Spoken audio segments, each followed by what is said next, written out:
Sidang kasus kematian, Firendi Marjevi Wehantou, 19 tahun, mahasiswa jurusan arsitektur, pada Fakultas Teknik Universitas Hasanuddin, FT Unhas, yang mendudukan Ibrahim Fauzi dan Farhan Tahir, di kursi pesakitan ruang Cakra Pengadilan Negeri, PN, Maros, sebagai terdakwanya, kembali dilanjutkan Senin, 24 Juni 2024, siang.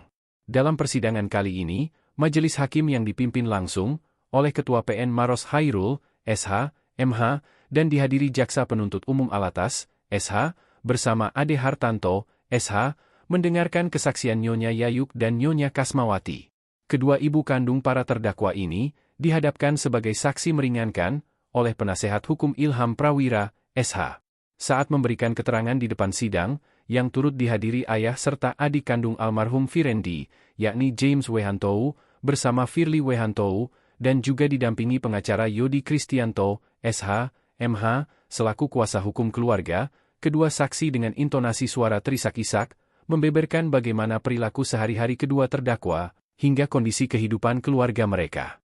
Menjawab sederetan pertanyaan yang dilancarkan majelis hakim, jaksa penuntut umum, maupun penasehat hukum, menyangkut peristiwa kematian putra seorang wartawan senior di Makassar ini, saat mengikuti kegiatan Diksar Ormed 27 UKM Mapala 09 FT Unhas, pada Januari 2023, di mana kedua terdakwa, selaku penanggung jawab langsung di lapangan, kedua ibu rumah tangga ini mengaku, baru mengetahui kejadian tersebut, saat perkaranya sudah bergulir di kepolisian.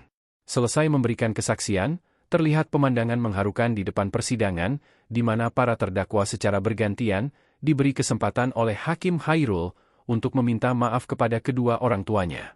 Ibrahim dan Farhan pun, dengan raut muka terlihat penuh kesedihan, langsung maju menyalami dan memeluk ibu, mereka yang tak kuasa menahan tangisnya.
Download Tribun X sekarang, menghadirkan lokal menjadi Indonesia.